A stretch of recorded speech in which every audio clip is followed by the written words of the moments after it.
Week, the United States accused Russia of laying the groundwork for the annexation of more Ukrainian territory. Moscow says that's fundamentally false. So what is the current situation in the war in Ukraine? Let's talk to Louise Jones, the head of intelligence at McKenzie Intelligence Services. Louise, I guess the military would call it a sit-rep, so where are we? How do you see it from both sides? Yeah, so the last major action that we've seen was the battle for Severodonetsk, which is the largest town within Luhansk Oblast. So the battle for that really finished late June, beginning of July, with the Russians capturing the city. Now, the battle for this, it was such a gigantic effort. It used a lot of Russian combat power that the Russians were forced to announce an operational pause after this in order to reconstitute, resupply, repair. And really, therefore, since then, the tempo has really dropped in that area. The Russians still want to control the flow of this conflict, and where they're hoping and trying to focus the next stage is trying to finish off securing the northern part of the Donbass. But the Ukrainians, as we know, they've got their own ideas about where this should go, and really they're focused down to the southwest of the Donbass region, the city of Kherson, which is on the Dnipro River. Now, whilst they fought pretty hard for Severodonetsk, really this only had symbolic meaning for them. Kherson is actually militarily the most strategically important. It's the only Russian foothold across the Dnipro at the moment, and is really where the Ukrainians are going to really focus over the next coming weeks, and where I think we'll see the fiercest fighting.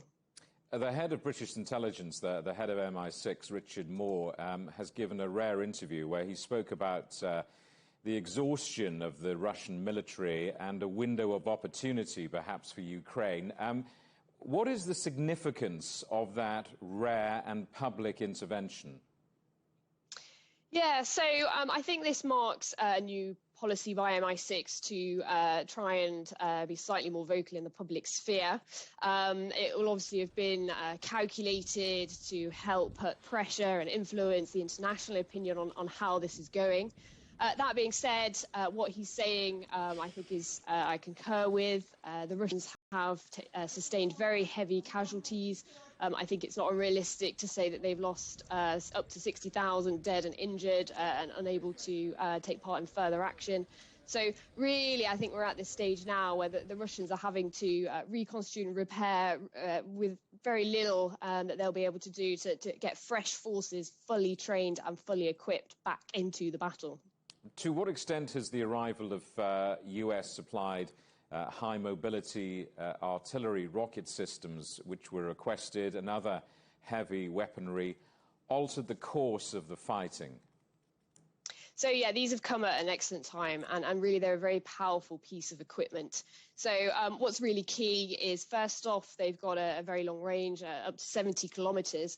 And what this means that the Ukrainians are able to use these to target areas behind the Russians' front line that they thought was safe. So we've seen them very effectively targeting large ammunition stores. The Russians tend to have very centralized logistic nodes.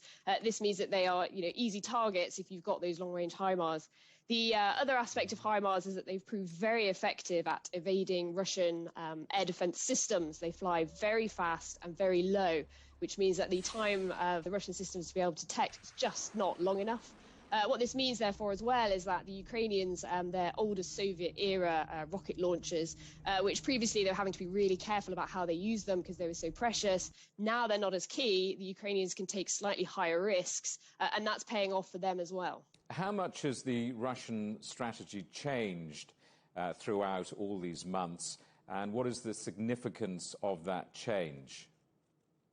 So I think it's clear there's been a huge change in their strategy. Originally, they were trying to do very quick, lightning speed towards Kiev, take control of Ukraine that way. They really had no success achieving that at all. So they've had to really narrow their ambitions to try and consolidate further hold of the Donbass. And they've moved away from trying to have large fighting columns, and they've tried to go to a more traditional war of attrition. So mostly focusing on artillery barrages and capturing ground really inch by inch.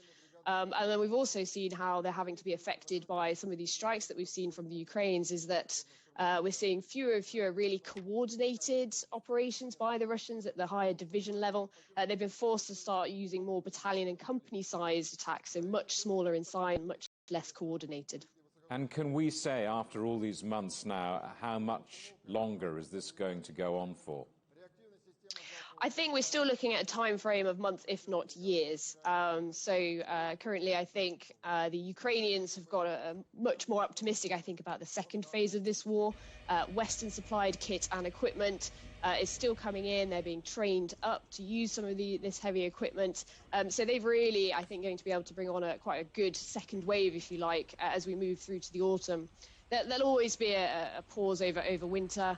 But I don't think the Russians will be driven, by winter to be forced to really agree a ceasefire that Ukraine would certainly accept. So I think really what we'll see is this really will be dragging on into next summer.